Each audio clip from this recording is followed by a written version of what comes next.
ಬೇಗ ಬಾ ಅಂತ ಫೋನ್ ಮಾಡಿದಲ್ಲ, ಯಾಕೆ ಅಂತ ಕೇಳ್ಬೋದೆ? ನೋಡಿ, ಅಂದು ನೀವು ಈ ಮನೆಗೆ ಬಂದು ಹೋದಾಗ್ಲಿಂದ ನಿಮ್ಮನ್ನ ಬಿಟ್ಟಿರೋದಕ್ಕೆ ನನ್ನಿಂದ ಆಗ್ತಾ ಇಲ್ಲ. ಅರಕ್ಷಣ ಕೂಡ ಕಳಿಬೇಕು ಅಂದ್ರೆ ತುಂಬಾ ಕಷ್ಟವಾಗ್ತಾ ಇದೆ.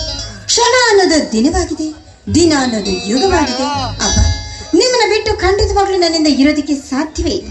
ಅದು ಅಲ್ಲದೆ ನಿಮಗೋಸ್ಕರ ಸ್ಪೆಷಲ್ ಆಗಿ ಅಡಿಗೆ ಮಾಡಿ ನಿಮಗೋಸ್ಕರ ಕಾಯ್ತಾ ಇದ್ದೇನೆ. ಹಾಗೇನಾ? ನೋಡಿ ನನಗೂ ಕೂಡ ಹಾಗೆ ಅನಿಸ್ತಾ ಇದೆ.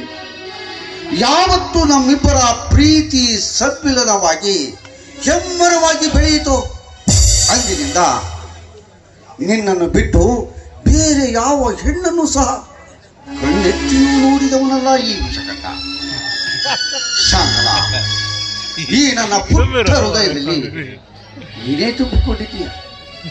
ಸರಿ, ಆದರೆ ಏನು ಮಾಡುವುದು?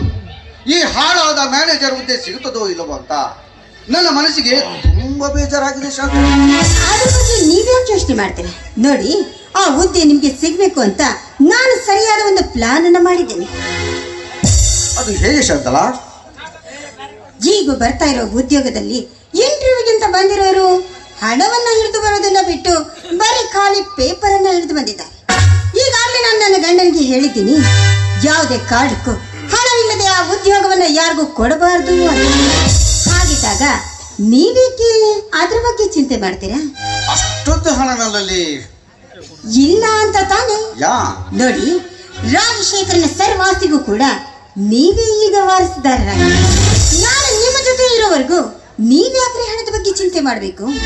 ನಾವು ಕೇಳಿದಷ್ಟು ಹಣವನ್ನ ನಾನು ನಿನಗೆ ಕೊಡ್ತೇನೆ. ಅದನ್ನ ತಗೊಂಡು ಹೋಗಿ ನನ್ನ ಗಂಡನ ಬಳಿಯಲ್ಲಿ ಕೊಟ್ಟು ಆ ಉದ್ಯೋಗವನ್ನ ಗಿಟ್ಟಿಸ್ಕೊಳ್ಳಿ. ಬನ್ನಿ. ಪ್ರಾಣಕ್ಕೆ ಪ್ರಾಣ ಕೊಡುವ ನಿನ್ನಂತಹ ಸ್ನೇಹಿತೆ ನನ್ನ ಜೊತೆ ಇರುವಾಗ ಇನ್ನು ಮುಂದೆ ಯಾವತ್ತೂ ನಾನು ಭಯದ ವಾತಾವರಣದಲ್ಲಿ ಬದುಕುವುದಿಲ್ಲ. ಆಯ್ತು?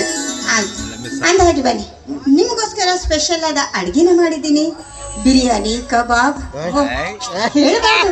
ಬನ್ನಿ, ನಾನು ನನ್ನ ಕೈಯಾರೆ ತುತ್ತು ಮಾಡಿ ನಿಮ್ಗೆ ಊಟ ಮಾಡಿಸ್ತೀನಿ. ನನಗೆ ಅವೆಲ್ಲ ಅಭ್ಯಾಸ ಇಲ್ಲ ಪ್ರಿಯ. ನನಗೆ ಅಭ್ಯಾಸ ಇರುವುದು ಒಂದೇ, ಏನ್ ಗೊತ್ತೇ? ಏನು? ಈ ನಿನ್ನ ಕೆಂದುಟಿಯ ಸಿಹಿಮುತ್ತು ಅಷ್ಟೇ. ಬನ್ನಿ.